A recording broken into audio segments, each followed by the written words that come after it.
예수님 닮기 내가 원하네. 날 구원하신 예수님을 내 마음속에 지금 거둬사 주님의 영상 잊히소서. 무한한 사랑 풍성한 긍휼 슬픈 자 위로하시는 주. 길 잃은 죄인 부르는 예수 그 형상 담게 없소서. 예수님 닮기 내가 원하네. 날 구원하신 예수님을 내 마음속에 지금 거둬사 주님의 형상 잊히소서.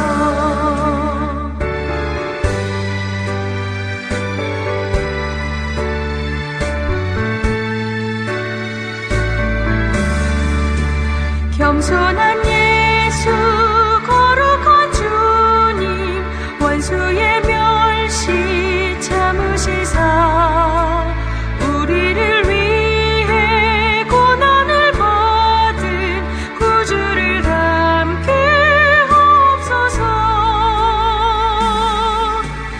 예수님 닮기 내가 원하네.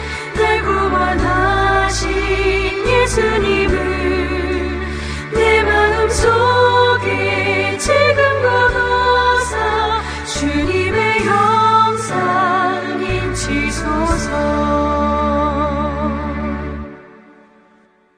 함께 나누실 하나님 말씀은 에스라 8장 1절에서 20절 말씀입니다. 찾으셨으면 1절부터 한 절씩 교독하겠습니다. 제가 먼저 읽습니다. 아닥사스다 왕이 왕위에 있을 때에 나와 함께 바벨론에서 올라온 족장들과 그들의 계보는 이러하니라. 비느하스 자손 중에서는 게르솜이요 이다말 자손 중에서는 다니엘이요 다윗 자손 중에서는 하투스요 스가냐 자손 곧 바로스 자손 중에서는 스가랴니 그와 함께 족보에 기록된 남자가 150명이요 다음 스가랴의 아들 엘요아니니 그와 함께 있는 남자가 200명이요 스가냐 자손 중에서는 야하시엘의 아들이니 그와 함께 있는 남자가 300명이요 아딘 자손 중에서는 요나단의 아들 에벳이니 그와 함께 있는 남자가 50명이요 엘람 자손 중에서는 아달리아의 아들 여사냐이니 그와 함께 있는 남자가 70명이요 스바냐 자손 중에서는 미가엘의 아들 스바냐니 그와 함께 있는 남자가 80명이요 요압 자손 중에서는 여히엘의 아들 오바다니 그와 함께 있는 남자가 218명이요 슬로미 자손 중에서는 요시바의 아들이니 그와 함께 있는 남자가 160명이요 베베 자손 중에서는 베베의 아들 스가라니 그와 함께 있는 남자가 28명이요 아스가 자손 중에서는 학가난의 아들 요하나니니 그와 함께 있는 남자가 110명 아도니감 자손 중에 나중된 자의 이름은 엘리벨렉과 여우엘과 스마냐니 그와 함께 있는 남자가 60명이요 중에서는 우데와 사보시니 그와 함께 있는 남자가 70명이었느니라. 내가 무리를 아하와르 흐르는 강가에 모으고 거기서 3일 동안 장막에 머물며 백성과 제사장들을 살핀즉 그 중에 레위 자손이 한 사람도 없는지라. 이에 모든 족장 곧 엘리에셀과 아리엘과 연마야와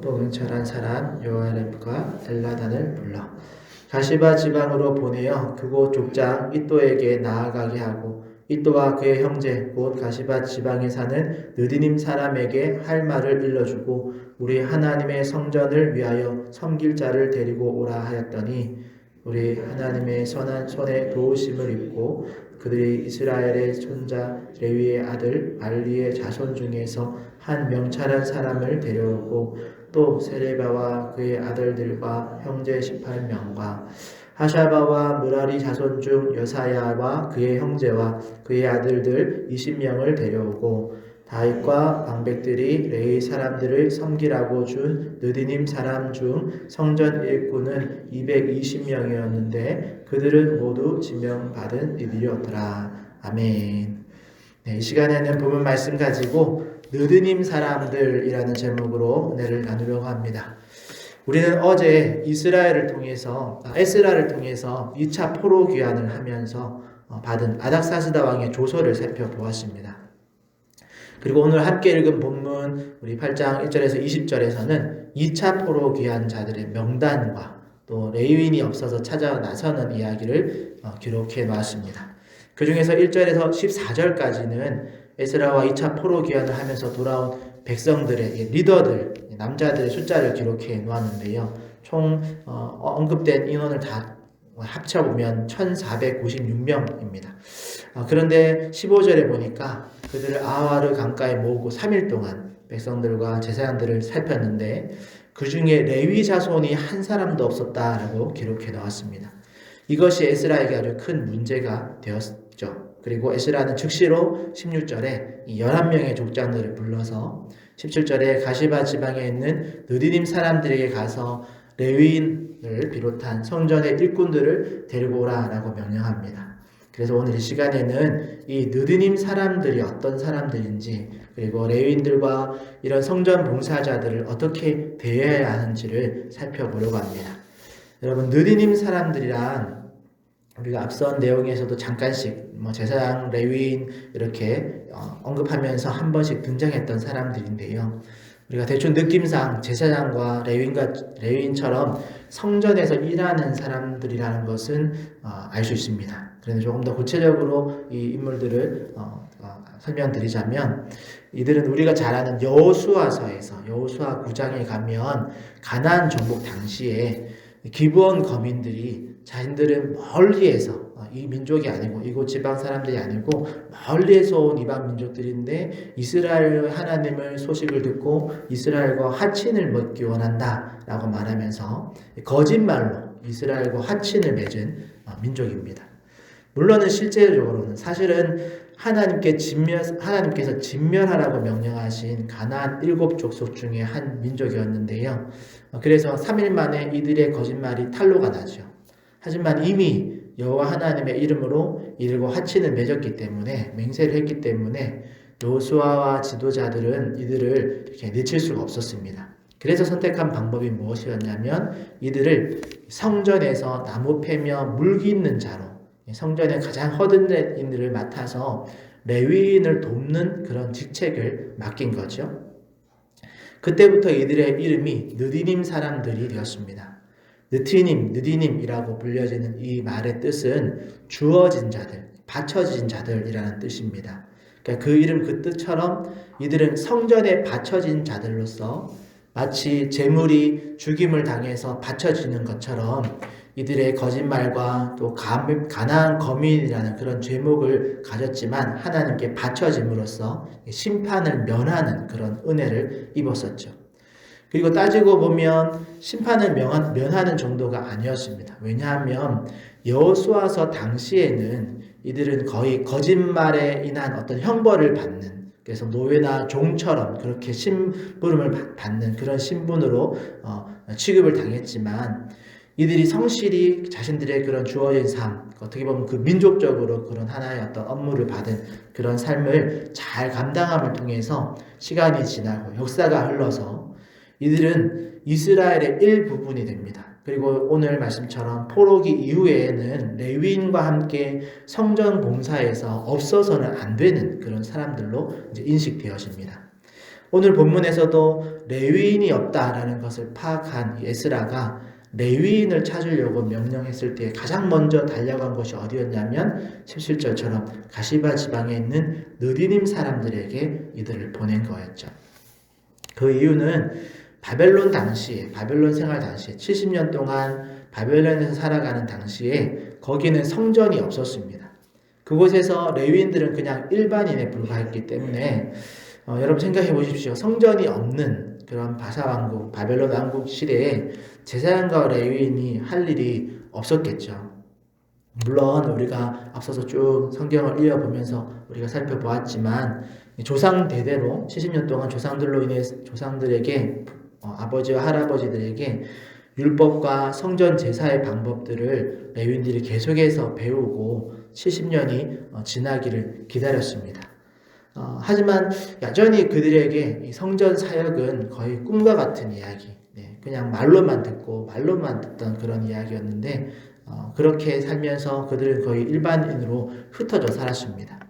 그러다가 자연스럽게 레위인들끼리 모여 살고 또 느디님 사람들은 또 자기들의 민족과 함께 거주하는 사람들이 많았던 거죠. 그러다가 1차 포로 귀환 소식이 있었고 또 십수년이 지나고 나서 2차 포로 귀환을 하는 그런 소식이 바사 전체에 다시 광고가 되어집니다. 1차 포로 귀환 때는 거의 4,289명 정도의 제사장들이 귀환했고 그와 상대적으로 적은 숫자인 341명의 레위인만 귀환했다라고 성경에 기록되어 있습니다. 그러니까 4,000명 대 300명이면 거의 10배 이상 차이가 나는 제사장과 레위인의 규모의 차이가 있는데요. 그래서 성전 재건하고 예배를 회복할 때 한동안 지장이 좀 있었습니다. 그리고 오늘 본문에서도 2차 포로 귀환의 명령에서 이 붉은 영이 그대로 나타나죠. 레위인을 찾을 수 없었다라는 일이 생긴 겁니다. 레위인을 찾아서 헤매는 일이 발생한 겁니다. 그러면 왜 이렇게 레위인이 없었을까? 어찌 보면 당연한 이유인데요. 여러분, 백성들에 의해서 성전 제사가 바르게 이루어지지 않고 하나님께 구별되어서 드려야 할 그런 11조가 바르게 드려지지 않으면 가장 먼저 생계의 위협을 받는 사람들이 바로 레위인들입니다. 제사장들은 그나마 조금 덜 하죠. 그러니 그 레위인들 밑에서 성전 봉사일을 했던 이 느디님 사람들이나 레위인들이 바벨론에서 70년 사는 동안 고향으로 돌아가서 이제 다시 고향으로 돌아갈 텐데 너희들 고향에 돌아가서 다시 레위인으로서 성전에 허드렛 일을 도와달라고 하면 여러분 70년 동안 잘 살던 그곳을 정리하고 쉽게 가나안 땅으로 따라갈 수 있는 레위인이 얼마나 되겠습니까? 그래서 제사장의 숫자들보다 돌아온 제사장의 숫자들보다 레위인들 또 느디님 사람들의 숫자가 현저히 적은 것이죠. 그런데 이걸 또 어떤 사람들은 하나님의 사역을 감당하는데 거기에 귀천이 어디 있냐 하면서 좀 천한 일이라도 하나님 성전 봉사하는 일에 좀 열심히 기쁨으로 봉사해야지 이렇게 쉽게 평가하는 시선들이 있을 수도 있습니다. 그러나 여러분, 그런 말은 레위인으로서 살아보고 느디님 사람으로 살아본 사람들이 할 수 있는 그런 조언입니다. 여러분, 누구도 함부로 어떤 천대받고 또 무시받는 어떤 사역을 그게 너에게 주어졌으니까 네가 열심히 해라 라고 이렇게 명령할 수 없습니다. 그래서 오늘 본문에 보면 16절에 보면 에스라가 11명의 족장들을 명단을 쫙 불러서 이름 다 불러서 그들을 직접 17절에 보니까 가시바 지방에 보내면서 명령한 것이 무엇이냐면 가서 거기 느디님 사람들에게 가서 할 말을 알려주었다라고 기록해 놓았죠. 이게 어떤 상황인지 이해되시나요? 이게 지금 무슨 상황이냐면 레위인들이 더 필요한데 한 사람도 안 보이는 겁니다. 그래서 느디님 사람들이 사는 곳에 리더들을 전부 다 보내서 정중하게 그들에게 하나님의 성전에서 제사를 드려야 하는데 레위인도 부족하고 느디님 사람들인 너희도 필요하다. 너희들이 좀 힘들겠지만 우리와 함께 가주면 안 되겠니? 부디 우리 함께 가서 우리를 도와줘 라고 부탁했다라는 말입니다. 그런 부탁의 말을 그들의 입에 주고 그들에게 가서 느디님 사람들, 레위인들을 다르게 표현하면 모셔오라고 말하는 거죠. 그리고 18절에 보면 우리 하나님의 선한 손에 도우심을 입어서라고 기록되어 있습니다. 이게 무슨 말이냐면 레위인 중에서 또 느디님 사람들 중에서 하나님의 선한 도우심이 없었다면 그들이 마음을 돌이켜서 이 리더들을 따라 나서지 않았을 거다라는 말입니다. 그래서 하나님의 선한 도우심을 힘입어서 레위인 중에 아주 유력한 사람들과 또 느디님 사람들 지명받은 220명을 이제 구해서 돌아왔다라고 되어 있는데, 여기서 지명받은 220명이라는 것은 느디님 사람들 중에서 손꼽히는 자들, 지명하에서 정말 잘하는 사람들 220명을 이제 구해서 돌아왔다라는 말입니다. 여러분, 이렇게 그만큼 하나님의 사역을 감당하는 일에 있어서 우리가 오늘 말씀을 통해서 알 수 있는 것은 강제로, 명령으로 해서는, 명령을 하달하는 방법으로는 할 수 없는 일이 있다라는 거죠. 더욱이 천하고 눈에 보이지 않고 또 중요하지 않아 보이는 일을 감당하는 일은 여러분 강제로 시켜서 되는 게 아닙니다. 정말 격려와 위로 또 지혜로운 말로써 이 봉사자들과 헌신자들을 세워줄 때 비로소 그들이 스스로 자원함으로 하나님의 일에 참여하게 되어지는 것입니다. 여러분, 제사장들과 방백들이 마치 숨어있는 죄수를 찾듯이 막 수색을 해서 레위인과 느디님 사람들을 체포하는 식으로 억지로 끌고 왔다면 결코 바른 성전 봉사가 이루어지지 않았을 겁니다. 그래서 에스라가 이런 지혜로운 조언을 통해서 이들을 이렇게 모셔오는 거죠. 그러면 오늘 이런 느디님 사람들, 또 레위 사람들, 이들에 대한 이야기를 통해서 우리가 생각해보고 또 기도해야 할 것은 무엇일까요? 그것은 제사장의 직무도 중요하지만 제사장 혼자 모든 제사를 감당할 수 없다라는 것, 돕는 손길이 필요하다는 것, 그리고 그 돕는 손길도 자원함으로 기쁨으로 감당해야 바른 섬김이 된다는 것, 이 점을 우리가 놓쳐서는 안 될 것입니다. 그러기에 오늘날 교회 속의 봉사와 헌신을 귀하게 보는 자세가 우리 모두에게 필요합니다. 특히나 눈에 보이지 않는 이런 작은 봉사, 이런 헌신이 더 귀할 때가 있습니다. 그것은 결코 명령한다고 되는 일이 아닙니다. 또한 하나님께서도 아무리 작은 봉사라도 명령에 의해서 하는 봉사를 원하지 않으십니다. 그러기에 레위인들과 느디님 사람들과 같은 이런 봉사와 헌신의 사람들이 그런 사람들을 귀하게 대하고 또 지혜롭게 말하고 할 수만 있다면 합당한 대우를 하는 것, 그래서 그들이 즐거움으로 기쁨으로 봉사할 수 있도록 해야 하는 거죠.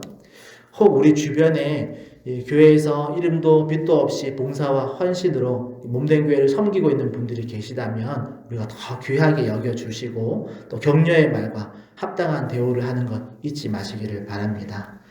여러분, 봉사자 한 명 없어도 예배 드릴 수 있고 교회는 돌아간다라는 생각은 여러분 엄청난 오판입니다. 절대 하나님의 몸된 교회는 목사 혼자 세워갈 수 없습니다.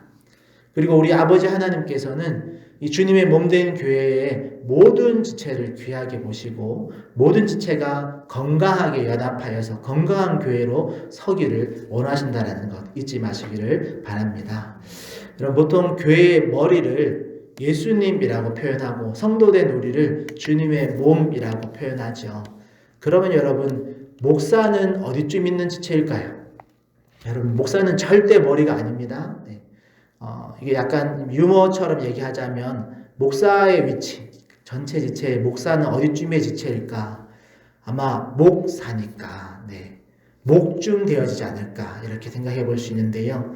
이 목이 제 역할을 못하면 몸 전체가 불편한 것처럼 목도 건강해야 하는데, 그런데 여러분 그렇다고 목만 건강하면 몸 전체가 건강한 걸까요? 아니죠.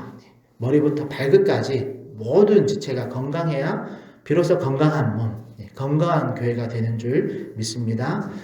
그러기에 여러분 새끼손가락, 새끼발가락과 같이 크게 비중 없는 것처럼 보이는 그 지체들이라도 가장 요긴한 지체이고, 또 이 새끼손가락, 새끼발가락이 다 있어야 온전한 몸을 이루는 것처럼 여러분 없어서는 안 되는 그런 지체들인 것을 기억하시고 우리 공동체 안에 이런 봉사자와 헌신자들을 기이 대우하는 그런 우리 하정 충영교회가 되시기를 소망합니다.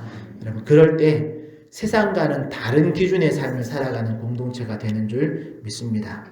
세상은 머리만 되려고 합니다. 꼬리는 되려고 하지 않습니다. 하지만 예수님은 분명히 천국에서는 나중된 자가 먼저 되어지고 섬기는 자가 가장 높은 자라고 말씀하셨습니다. 그러기에 이 느디딤 사람과 같이, 레위 사람들과 같이 주님의 몸된 교회를 섬기는 일에 우리 모두가 기쁨으로 감사로 그리고 서로 격려하며 세워줌으로써 더 건강한 우리 화정충현교회가 되기를 예수님의 이름으로 축복합니다. 기도하겠습니다. 하나님 감사합니다. 하나님 오늘 에스라가 수많은 사람들을 모아놓고 찾았을 때 거기 레위인이 없음을 발견하고 느디님 사람들에게 가서 레위인과 느디님 사람들을 이렇게 잘 이야기하여서 다시 돌이켜서 또 그들과 함께 성전 봉사를 하기 위해서 요구하고 또 모셔오는 것과 같은 과정들을 지혜롭게 해야 한 것을 살펴보았습니다. 하나님 우리 가운데도 교회 안에 있는 봉사자들과 헌신자들을 지혜롭게 잘 대할 수 있는 그리고 그들의 사역에 대해서 귀히 여기고 함께 건강한 교회와 공동체를 세워가는 일에 협력할 수 있는 우리 모두가 되게 하여 주시옵소서. 하나님께서는 한 사람도 억지로 하나님의 사역에 끌려오다시피 해서 일하는 것을 원하지 않으시고 기쁨으로 즐거움으로 또 서로를 격려하며 사랑과 존중함으로 교회를 세워가기를 원하신다는 것 잊지 않게 하여 주시고 교회 안에 있는 모든 봉사자들 우리 모든 지체가 서로를 귀히 여기고 또 서로의 봉사를 존중하며 또 맡겨진 사명을 기쁨으로 감당하는 그런 귀한 건강한 우리 하는 충영이 되어지도록 주님 은혜 베풀어 주시옵소서. 감사하며 예수님의 이름으로 기도합니다. 아멘. 하늘에 계신 우리 아버지여 이름이 거룩히 여김을 받으시오며 나라에 임하옵시며 뜻이 하늘에서 이룬 것 같이 땅에서도 이루어지이다. 오늘날 우리에게 일용할 양식을 주옵시고 우리가 우리에게 죄 지은 자를 사하여 준 것 같이 우리 죄를 사하여 주옵시고 우리를 시험에 들게 하지 마옵시고 다만 악에서 구하옵소서. 대개 나라와 권세와 영광이 아버지께 영원히 있사옵나이다. 아멘. 우리 시간 말씀 생각하시면서 우리 공동체 안에 있는 연약한 자들 또 홍신과 봉사자들을 위해서 기도해 주시고 특별히 우리 김원윤 장로님 어제 1차 항암 치료를 받고 돌아오셨습니다. 2차 항암 치료가 또 15일에 있다고 하는데 여러분 그 사이에 건강 잘 치료 잘 회복해서 또 항암 치료까지 잘 받을 수 있도록 건강 회복시켜 달라 기도하시고 또 교회에 흩어진 우리 지체들을 위해서 주님 한번 찾고 통성으로 기도하며 나가겠습니다. 주여